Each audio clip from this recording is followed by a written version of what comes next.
이 전세가 이 월세와 매가의 기준 중간에서 두 개를 컨트롤하고 있다고 보고 있습니다. 이 전세 제도가 만들면서 저는 가장 획기적인 게 뭐냐면 공급의 증가라고 보고 있습니다. 월세 기준으로 해서 매가를 보는 방법이 있고요. 매가 기준으로 해서 월세를 보는 방법이 있습니다. 월세가 2.5%밖에 수익이 안 나는 부동산을 누군가 갖고 있다고 생각해 보세요. 그럼 그걸 왜 갖고 있지? 이렇게 하죠. 그러니까 매가가 고평가지 않나 이렇게 판단할 수 있습니다. 반대로요. 매가 기준으로 해서 월세를 보게 되면 2.5%밖에 수익이 안 나니까 싼 월세 임차인이 거주하고 있지 않나 이렇게 이야기할 수 있겠죠. 그럼 우리 과연 어떤 게 맞을까요?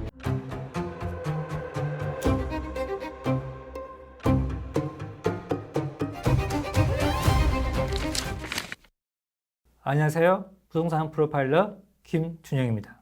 이번 프로파일러 분석실에서 다룰 내용은 전세입니다. 전세를 안다는 것은 우리 주택시장을 근간을 이해하는 거고 모든 것을 안다는 내용과 똑같습니다.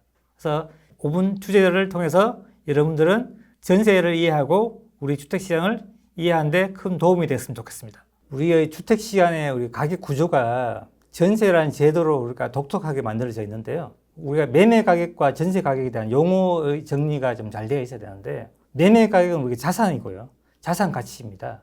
그리고 전세는 렌트비고 사용 가치예요. 근데 우리가 금이나 비트코인 가격이 올랐다가 우리가 욕을 하지 않지 않습니까? 근데 매매 가격은 자산의 가치가 움직인 거라 보시면 되고 실제 우리의 어떤 주택의 가치는 전세 가격이 움직이면서 움직이는 게 더 정확한 겁니다. 먼저 주택 가격이 전세로 우리가 어떻게 만들어져 있는지 한번 보겠습니다. 우리 서울과 지방을 예로 한번 들어볼게요. 우리 서울은 전세 가격이 50% 정도 평균적으로 만들어져 있고요. 지방은 70%에서 우리 높게는 80% 만들어져 있습니다. 근데 왜 이렇게 되어 있냐? 이유는 이 전세 상승률에 달려 있습니다. 주식으로 설명하면 좀 더 편한데요. 성장하는 주식이 있고 우리가 성장하지 못하는 주식이 있지 않습니까? 예를 들어서 우리가 미국에 엔비디아가 있고요. 최근에 우리가 삼성전자가 있으면은 매출이 늘어나고 이익이 늘어나는 것은 엔비디아잖아요. 부동산에서는 이 매출의 증가와 이익의 증가가 전세 상승률입니다. 서울 같은 경우에는 전세 상승률이 평균 7.8% 되고요. 지방에는 4.5%밖에 되지 않습니다. 이 말은 좋은 기업들이 서울에 많다는 이야기가 똑같은 거죠. 서울의 많은 기업들이 7.8%씩 성장을 시키고 있다는 거고요. 지방에는 4.5%씩 성장되고 있다는 얘기가 똑같습니다.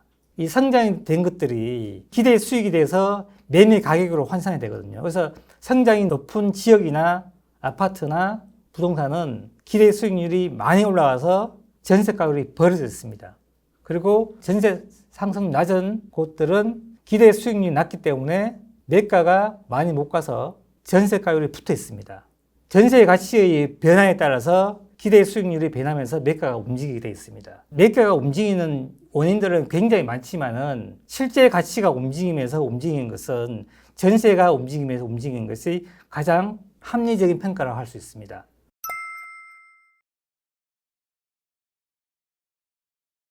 왜냐하면은 전세가 움직이지 않고 매매가가 움직이는 경우도 많습니다. 어떤 특정한 지역에 우리가 호재가 생기잖아요.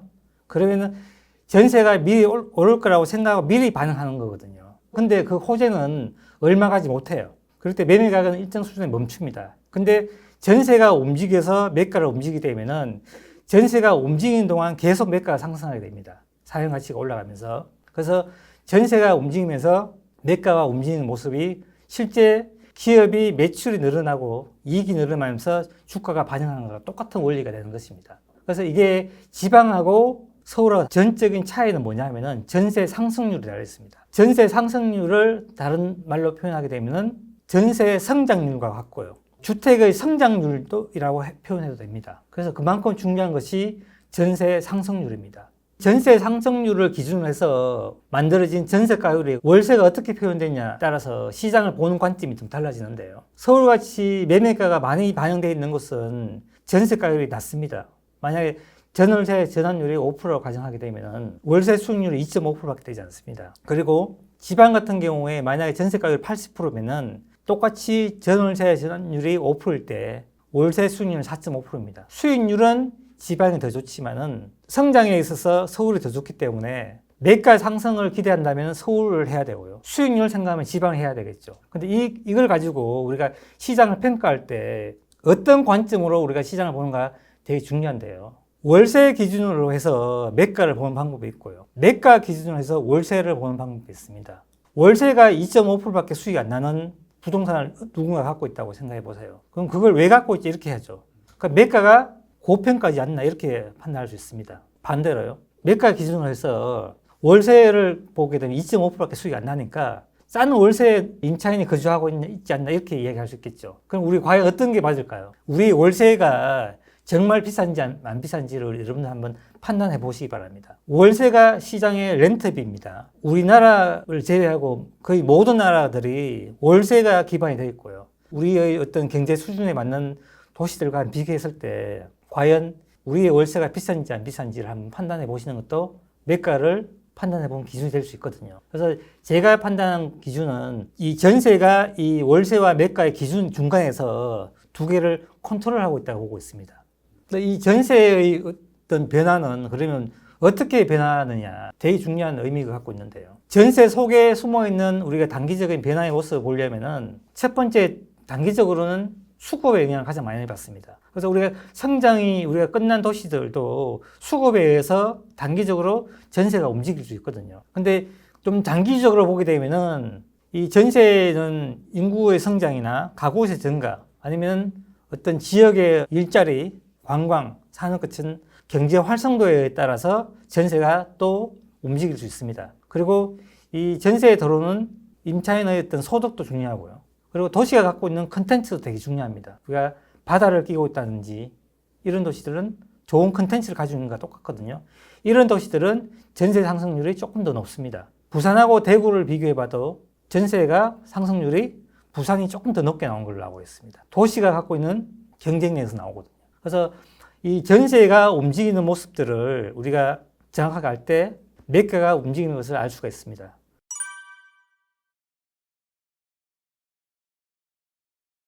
맞죠? 그 수요의 측면도 되고요. 수요를 전세로 갔기 때문에 그런 거거든요. 그래서 월세 수요를 낮춘 거잖아요. 그리고 임대인 입장에서는 월세로 가게 되게 되면은 무조건 내가 빌린 금리보다 높은 수익률이 나와야 돼요. 그렇기 때문에 낮은 월세가 있을 수는 없고요. 원래는 전세자금 대출이 안 나왔으면은 월세로 훨씬 더 빨리 갔을 거라 보고 있습니다. 근데 전세자금 대출이 나왔기 때문에 이게 속도가 좀 더 느려졌거든요. 근데 빌라에서 문제가 터졌기 때문에 이제는 사람들이 많이 인식을 했어요. 그래서 그분들이 월세로 많이 가고 있습니다. 그러면서 월세가 시장 수익률에 맞춰가고 있는 겁니다. 맞춰가면서 가격이 올라가고 있는 겁니다. 그래서 우리는 월세 시장을 지금 가고 있습니다. 지금 얼마 와 있냐? 지금 6대 4로 와 있어요. 전세 6, 월세 4. 전세가 6이라는 거는 아직도 매가 상승이 남아있다는 증거이기도 해요. 만약에 바뀌어서 월세가 8이고 전세가 2다 하면 매가 상승이 2밖에 안 남았다는 증거이기도 해요. 미국 가게 되면은 월세는 잘 올라요. 매가는 잘 안 올라요. 그 특성은 우리도 그대로 따라가는 거죠. 그 지방에는 월세는 오를 수 있어요. 매가는 잘 안 올라요. 그래서 월세가 되게 되면 매가는 조금 더 안정이 된다고 그렇게 보시면 될 거예요.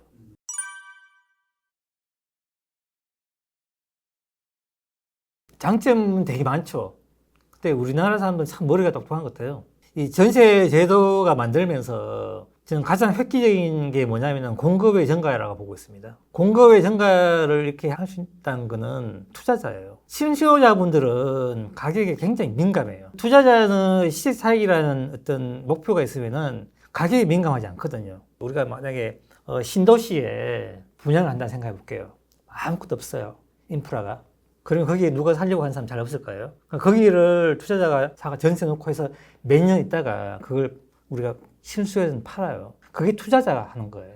근데 많은 단지에 우리가 가보게 되면은 투자자 물건이 해서 전세가 엄청 많이 나옵니다. 그러면서 거기에 진짜 필요한 분들이 자리 잡게 돼요. 그러면서 거기에 매물이 숫자가 안정이 되기 시작합니다. 그 과도기에 우리가 해주는 게 뭐냐면은 투자자예요. 투자자가 빠진 시장은 무조건 뭡니까? 미분양이 급증하게 되어 있습니다. 그리고 이 전세 제도가 또 뭘 만드냐면은 이 전세가 매매로 연결시키는 사다리 역할을 하잖아요. 외국에서는 월세가 매매로 올라가기에 시간이 굉장히 많이 걸려요. 우리는 얼마 안 걸립니다. 그게 전세거든요. 그래서 매매 수요를 빨리빨리 만드는 게 전세 제도가 만든 거예요.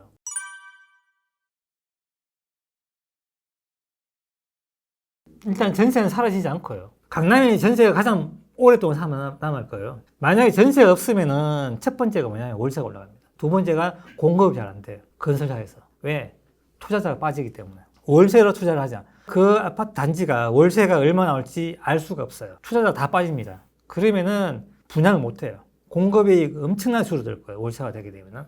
전세가 월세로 바뀌는 과도기인데 그 과도기에서 보면은 점점 뭡니까? 공급도 조금 줄고 있고요. 또 뭐냐면은 전세 상승률도 점점 줄고 있다는 것이 나옵니다. 우리가 90년도, 2000년도, 2010년도, 2020년 있잖아요. 전세 상승률은 점점 줄어요. 이 말은 뭐냐면은 성장률 둔화잖아요. 성장률 둔화는 임대인들도 전세에서 월세로 간다는 이야기고요. 공급도 준다는 이야기도 되고요. 수익률도 시세차익보다는 월세로 간다는 이야기도 돼요. 그래서 이게 전세가 사라지면은 점점 가면서 우리가 첫 번째는 월세에 오른다는 게 가장 큰 문제가 될 겁니다. 그러면 렌트비가 올라가게 되어 있습니다. 이건 어쩔 수 없어요. 이거는 구조적으로 그렇게 되어 있습니다. 성장의 둔화와 같이 오는 게 월세 상승이에요. 우리나라만 있는 독특한 현상입니다. 원래는 매가가 올라야지 월세가 올라야 되고 월세가 올라야지 매가가 올라가는 게 정상이에요. 근데 우리는 지금 과도기에 있는 시장이기 때문에 성장이 멈추게 되면 월세가 올라가게 되어 있습니다. 그런 시장이라 보시면 됩니다. 그래서 전세는 없어지기는 좀 힘들고요.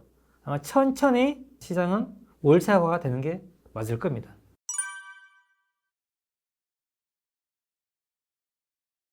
사실은 우리가 금리를 예측하거나 공급은 우리가 3년 미리 볼 수는 있거든요. 이제 공급으로 예측하는 게 좀 좋고요. 만약에 금리로 예측을 한다면 사실은 조금 불가능해요. 근데 우리 주택시장 자체가 금리의 영향을 받기는 받았는데요. 잘 못 느꼈죠. 왜냐하면 금리의 변화가 굉장히 천천히 됐거든요. 그게 뭐로 보이냐면 전월세 전환율입니다. 이 그래프를 제가 한번 보여드릴게요. 이 그래프인데요. 2011년부터 나와 있는데 금리는 계속해서 하락했죠. 그리고 금리 상승기에 전환율도 조금 올랐어요. 이 당시에 우리가 전세도 떨어지고요. 매가가 떨어졌습니다. 수요의 물론 변화도 있지만은 전월세 전환율이 우리가 올라가게 되면은 전세 가격을 떨어뜨리게 됩니다. 아니면 전월세 전환율이 내려가게 되면은 전세를 올리는 역할도 하거든요. 렌트비를 기준으로 해볼게요. 월세 50만 원을 고정시켜 놓고요. 전월세 전환율이 10%일 때하고 5%일 때예요. 전세 가격이 그러면은 6천만 원이 됩니다. 이게 어떻게 되냐면은 6천만 원을 10%면 우리가 600만 원이죠. 이걸 12달러 나누면 50만 원이거든요. 전세 가격이 만약에 50% 가정할 때 매매 가격은 1억 2천이 됩니다. 똑같이 월세가 50만 원일 때 전환율이 5%일 때 전세 가격이 1억 2천 되고요. 전세 가격을 동일할 때 매가는 2억 4천이 돼요. 그래서 전월세 전환율이 변함에 따라서 매가가 바뀐 거예요. 이게 금리의 역할이 가장 큰 게 전월세 전환율이거든요. 금리 상승기에 이 전월세 전환율을 크게 변화시켰거든요. 근데 우리가 금리를 예측을 할 수 없잖아요. 근데 금리가 우리가 상승기에도 매가가 상승한 적이 있고요. 금리가 하락기에도 매가 하락한 적이 있습니다. 그때는 왜 그러냐 하면은 금리의 어떤 변화보다는 전세 상승률이나 전세 하락률이 더 클 때는 금리의 변화를 무시하고 그냥 가버립니다. 그러니까 지금처럼 최근에 금리를 인하를 2번 했죠. 금리 2번 인하했다고 바로 상승하는 건 아니거든요. 금리의 상승보다 우리가 전세의 상승률이 더 높구나. 시장에 다른 원인이 있으면은 금리의 역할이 줄어들게 됩니다. 그래서 시장의 전반적으로 역할은 금리가 하락하게 되면 상승을 영향을 주고요. 상승하게 되면 매가 하락에 영향을 주는 거 맞아요. 근데 시기에 따라서 조금 다르다고 평가하시면 됩니다. 전세 제도에 대해서 제가 간단히 말씀드렸는데요. 지금은 전세가 고정되어 있는 모습만 말씀드렸거든요. 근데 이 전세가 만든 가격의 모습이 제가 볼 때는 우리 주택 시장의 가장 근본일 겁니다. 그래서 이 근본을 안다는 것은 우리가 좀 더 나중에 변화의 모습을 안다고도 할 수 있거든요. 전세가 가지고 있는 뜻이나 그 속에 담겨 있는 의미들을 정확하게 이해하신다면은 우리 주택 시장을 이해하는 거와 똑같아요. 그래서 우리가 매가가 비싸다, 싸다 이걸 판단하지 마시고요. 오히려 전세를 이해하는 게 매가를 이해하는 데 훨씬 더 도움이 될 겁니다. 그래서 다음 시간에 저 좋은 내용으로 한번 더 말씀드리겠습니다.